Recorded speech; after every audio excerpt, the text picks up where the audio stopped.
राहुल गांधी ने प्रधानमंत्री नरेंद्र मोदी पर जो इल्जाम लंदन में लगाए थे, मोदी ने उसका जवाब कर्नाटक की इलेक्शन रैली में दिया। मोदी इस साल के अपने सबसे मुश्किल असाइनमेंट पर हैं। आने वाला चुनाव इतना टफ है कि मोदी को 2 महीने में 6 बार ही एक स्टेट में जाना पड़ा। राहुल गांधी को इस साल जिस एक चुनाव में सबसे ज्यादा उम्मीद है, वो चुनाव राहुल के लिए सबसे आसान कहा जा रहा है और मोदी के लिए सबसे ज्यादा मुश्किल। वहां पिछले 2 महीने में राहुल एक बार भी नहीं गए और मोदी 6 बार हो आए। इसी से लगता है कि अगले कुछ महीनों में रिजल्ट इधर से उधर भी हो सकता है। चुनाव मुश्किल तो है, लेकिन मोदी लगे हुए हैं। मुश्किल कहां से आ रही है और प्रधानमंत्री उसे कैसे हल कर रहे हैं, इसी पर देखिए यह रिपोर्ट।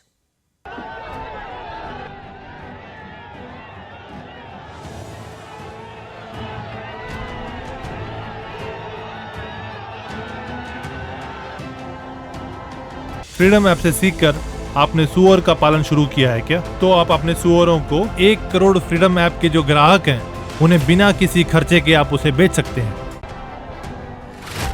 मोदी के लिए 2023 का साल कितना आसान, कितना घमासान।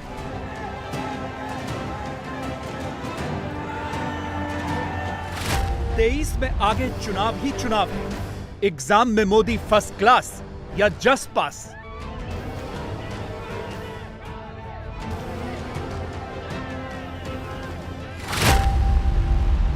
इंटरनल सर्वे रिपोर्ट आउट हो गई है। बीजेपी के लिए पूर्ण बहुमत वाली जीत बहुत दूर की कौड़ी लग रही है।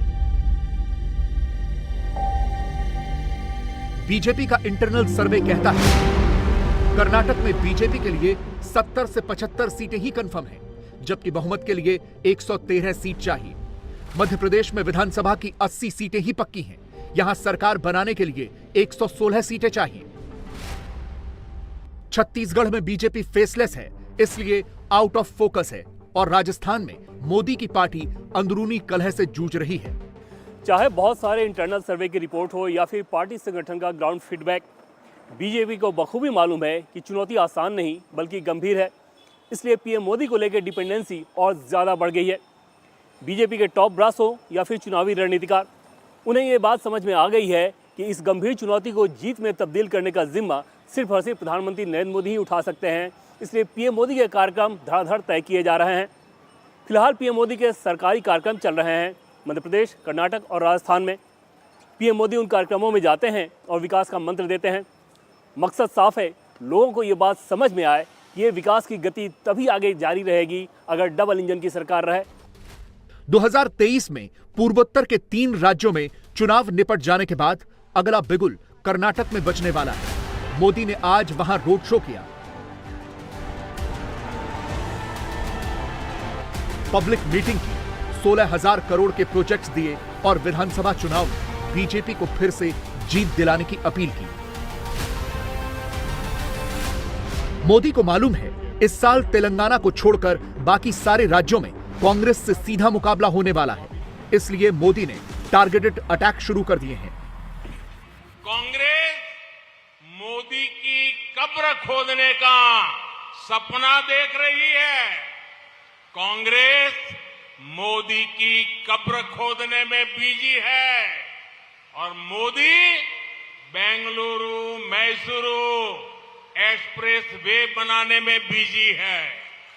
कांग्रेस मोदी की कब्र खोदने में व्यस्त है और मोदी गरीब का जीवन आसान बनाने में व्यस्त है। मोदी की कब्र खोदने का सपना देख रहे कांग्रेसियों को पता नहीं है कि देश की करोड़ों माताओं, बहनों, बेटियां, देश के लोगों का आशीर्वाद मोदी का सबसे बड़ा सुरक्षा कवच है। पिछले 9 साल में चुनाव दर चुनाव जीत हासिल करके मोदी ने एक ऑरा क्रिएट किया है, जिसमें कई बार यह लगता है कि बीजेपी शासन के खिलाफ कोई एंटी इनकम्बेंसी नहीं होती। मोदी की पार्टी ने गुजरात चुनाव में इसे ऑथेंटिक तरीके से साबित किया, लेकिन एमपी और कर्नाटक में यही एंटी इनकम्बेंसी बीजेपी की सबसे बड़ी परेशानी है।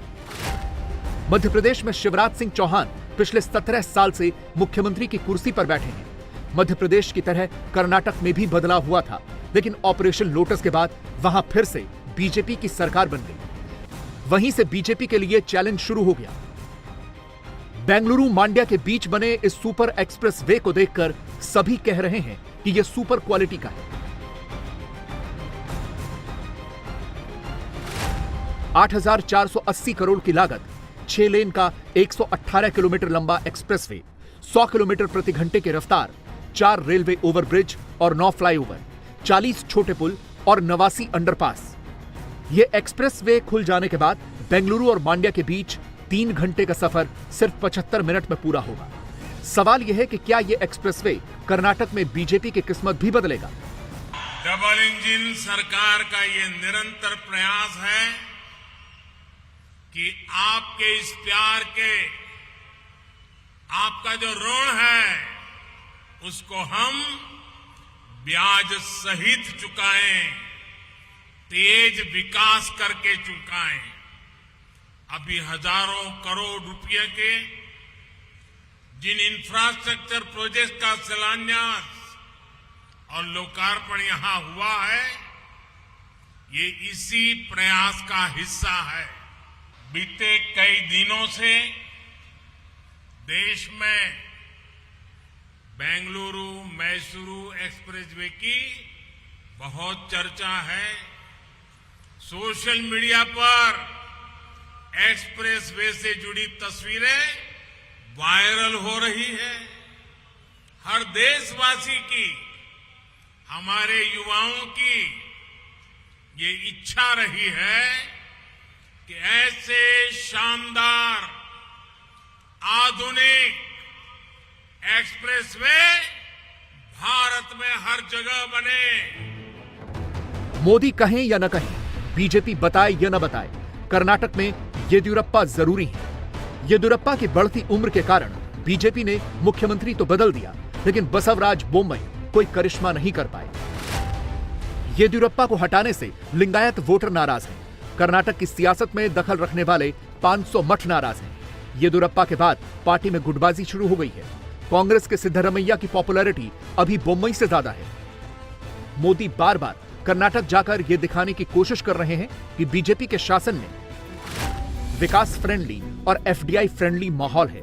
हिंदुत्व के लिए भी कर्नाटक में फ्रेंडली सिचुएशन है। इसके बावजूद बीजेपी में जीत का कॉन्फिडेंस नहीं आ रहा। बुजुर्ग येदियुरप्पा घूम घूम कर यह अपील कर रहे हैं कि इस बार मोदी को 150 सीटों का गिफ्ट देना है।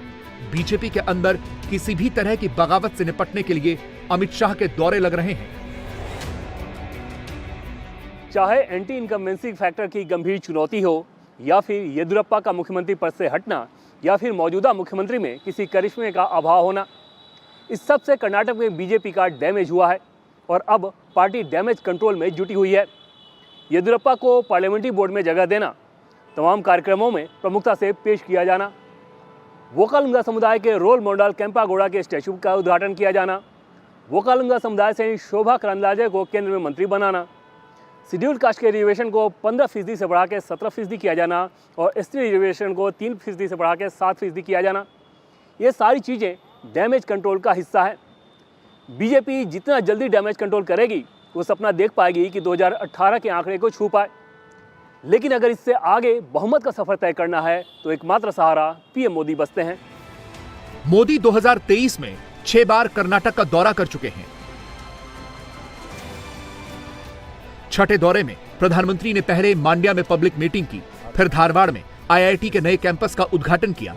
मोदी ने कर्नाटक का डेवलपमेंट प्रोजेक्ट ऐसा बनाया है जिससे हर लोकसभा क्षेत्र को कुछ न कुछ जरूर मिले। शिलान्यास से लोकार्पण तक डबल इंजन सरकार इसी स्पीड से काम करती है और मेरा तो संकल्प रहता है जिसका शिलान्यास हम करेंगे उसका उद्घाटन भी हम ही करेंगे। होती है, चलती है, शिलान्यास करो, पत्थर रखो और भूल जाओ, वो वक्त चला गया। मोदी की मेहनत दिखती है, लेकिन बीजेपी की स्टेट लीडरशिप इसे मैच नहीं कर पा रही। दूसरी ओर सिद्धरमैया और डीके शिव कुमार की टीम सत्ता में वापसी की कोशिशों में लगी है। आप संकल्प लीजिए कि सरकार के साथ हम मिल के चलेंगे। कर्नाटक से आपको ले चलते हैं मध्य प्रदेश, जहां 17 साल से शिवराज सिंह चौहान ही मुख्यमंत्री हैं और आगे भी 5 साल के लिए ताल ठोक रहे हैं। जिनकी 5 एकड़ से जिनके परिवार की जमीन कम है, उन सब बहनों के खाते में हर महीना 1000 मतलब साल में 12,000 रुपया डाले जाएंगे। साल में 12,000। तुम्हें कहीं भगने की जरूरत नहीं है। ना तो इसमें आय प्रमाण पत्र चाहिए और ना इसमें मूल निवासी प्रमाण पत्र चाहिए। मेरी बात समझ में आ रही कि नहीं? जोर से बताओ, आ रही है? तो मेरी बहनों, तुम्हारा भैया और ये भारतीय जनता पार्टी की सरकार तुम पे विश्वास करती है। आवेदन आएगा, उसमें कॉलम लिखा रहेगा कि आपकी आमदनी 2.5 लाख रुपया से कम है, तो वो जो खाना रहेगा उसमें टिक लगा दो कि कम है। तुमने टिक लगा दिया और भैया ने मान लिया। कहां बहनों को भटकाऊं के प्रमाण पत्र लाओ, के फलाना लाओ, के ढिमका लाओ। शिवराज के पास सेंस ऑफ ह्यूमर है, उनका कम्युनिकेशन स्टाइल भी ग्राउंड टू अर्थ है। हूं कि नहीं मेरी बहनों भैया? अरे हूं कि नहीं भैया? अच्छी बात यह है कि बीजेपी में उनके खिलाफ कोई गुटबाजी भी नहीं है। आज आपको भटकने की जरूरत नहीं है। वो मेडिकल शिक्षा की सुविधा भारतीय जनता पार्टी और शिवराज सिंह जी की सरकार ने आपके दहलीज पर आकर रख दिया है मेरे भाई और बहनों। फिर भी सत्ता घर में शिवराज की वापसी की गारंटी नहीं है। मध्य प्रदेश विधानसभा में 230 सीटें हैं। सरकार बनाने के लिए 116 सीटों का बहुमत चाहिए, लेकिन बीजेपी के इंटरनल सर्वे में 80 सीटें ही कंफर्म हो रही हैं। मजेदार बात यह है कि कांग्रेस की भी 80 सीटें ही कंफर्म हैं। बाकी 36 सीटों के लिए जोर आजमाइश है। जो 36 सीटें लाएगा वो एमपी में अगली बार सरकार बनाएगा। मध्य प्रदेश में बीजेपी की सरकार एक फटीग की शिकार है। पिछले 17 सालों को देखें तो कुछ महीनों को छोड़कर शिवराज सिंह चौहान ही लगातार मुख्यमंत्री हैं। शिवराज सिंह चौहान का कोई भी विकल्प नहीं दिखता। बीजेपी अगर शिवराज सिंह चौहान को हटाने का सोचती भी है तो उसे कोई विकल्प नहीं सूझता। शिवराज बीजेपी के लिए प्लस हैं तो वही बीजेपी के लिए माइनस भी हैं। ऐसा लग रहा है कि फिलहाल मौजूदा परिस्थितियों में शिवराज सिंह चौहान ही अगले चुनाव में भी बीजेपी का चेहरा होंगे और ऐसे में चुनौती आसान नहीं होगी। शिवराज सरकार के इंजन के आगे पीएम मोदी का इंजन लगा, तभी वहां डबल इंजन की सरकार एक बार फिर से बन पाएगी। 2018 के एमपी चुनाव में कांग्रेस ने 114 सीटें जीती थी और बीजेपी को 109 सीटें मिली थी। तब कांग्रेस को 56 सीटों का फायदा हुआ था और बीजेपी को 56 सीटों का नुकसान। ज्योतिरादित्य सिंधिया ने पार्टी बदलकर कमलनाथ की सरकार गिरा दी, लेकिन इंटरनल सर्वे में कांग्रेस का वोट शेयर इंटैक्ट दिख रहा है। बात यह है, जब बिकाऊ माल आ जाए तो क्या किया जाए? कोई उम्मीद कर सकता था कि सिंधिया जी बिक जाएंगे? अब क्या स्थिति है? टिकाऊ माल लाएंगे? किसने कह दिया? टिकाऊ माल जिता के लाएंगे। मुख्यमंत्री लाडली बहना योजना। शिवराज सिंह चौहान हड़बड़ाहट में हैं, इसीलिए बजट में लाडली बहना योजना लॉन्च की गई, जिसके तहत महिलाओं के खाते में 1-1 हजार रुपए का डायरेक्ट ट्रांसफर होगा। महाकाल लोक से हिंदुत्व का कोर वोट, लाडली बहना योजना से महिला वोट, मोदी के डायरेक्ट ट्रांसफर से लाभार्थी वोट। लाभार्थी वोट शिवराज के लिए टॉप अप होगा, लेकिन यह वोट मोदी के कहने पर ही ट्रांसफर होगा। मध्य प्रदेश की तरह छत्तीसगढ़ में भी बीजेपी को कांग्रेस से लड़ना है। भूपेश बघेल के सामने बीजेपी फेसलेस है। उसके पास कोई सीएम कैंडिडेट नहीं है। बघेल पर आज तक कोई दाग नहीं लगा, इसलिए बीजेपी के लिए यह भी मुश्किल राज्य है। मोदी और मोदी की पार्टी मुश्किलों से नहीं डरती। चुनाव में हार मिल जाए तो भी नहीं घबराती। वो तब तक लगी रहती है जब तक कामयाब ना हो जाए।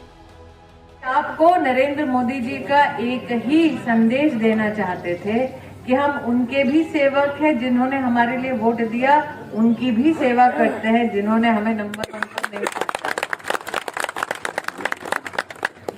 द्वेष की भावना के साथ नहीं, विकास की भावना के साथ मेरे दोनों अध्यक्ष आज यहाँ बैठे हैं। ये मेरा और जयशंकर जी का बहुत बड़ा गौरव है, हमारा अभिमान है कि जिस क्षेत्र में हमको मुसीबतों का सामना करना पड़ा, उस क्षेत्र में आज हम गांव-गांव जाकर बता सकते हैं कि भारतीय जनता पार्टी के कार्यकर्ता और भारतीय जनता पार्टी की सरकार ने आपके लिए क्या क्या काम किया। मोदी कर्नाटक में थे, लेकिन बात लंदन तक हुई। राहुल गांधी ने लंदन में बैठकर भारतीय लोकतंत्र पर कमेंट किया था, मोदी ने उसे सूत समेत लौटा दिया।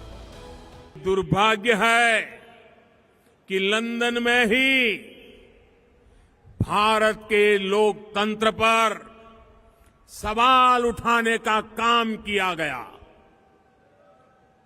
भारत के लोकतंत्र की जड़ें हमारे सदियों के इतिहास से सींची गई है। दुनिया की कोई ताकत भारत की लोकतंत्र की परंपराओं को। फ्रीडम ऐप से सीखकर आपने सुअर का पालन शुरू किया है क्या? तो आप अपने सुअरों को 1 करोड़ फ्रीडम ऐप के जो ग्राहक हैं उन्हें बिना किसी खर्चे के आप उसे बेच सकते हैं। नुकसान नहीं पहुंचा सकती, बावजूद इसके कुछ लोग भारत के लोकतंत्र को लगातार कटघरे में खड़ा कर रहे हैं। ऐसे लोग भगवान बसवेश्वर का अपमान कर रहे हैं। ऐसे लोग कर्नाटका के लोगों का, भारत की महान परंपरा का, भारत के 130 करोड़ जागरूक नागरिकों का अपमान कर रहे हैं। राजस्थान चौथा राज्य है जहां 2023 में कांग्रेस के साथ बीजेपी की सीधी टक्कर होगी। राजस्थान में इंटरनल सर्वे कई लेवल पर हो रहे हैं। कांग्रेस अपना सर्वे करा चुकी है, मुख्यमंत्री अशोक गहलोत अपना अलग सर्वे करा रहे हैं, बीजेपी अलग और राष्ट्रीय स्वयंसेवक संघ अलग से सर्वे करा रहा है। राजस्थान में एंटी इनकम्बेंसी कांग्रेस की गहलोत सरकार के खिलाफ है। इंडिया टीवी हर वक्त हर जगह डाउनलोड करने के लिए सर्च करें India TV news Google play store या ऐप स्टोर पर।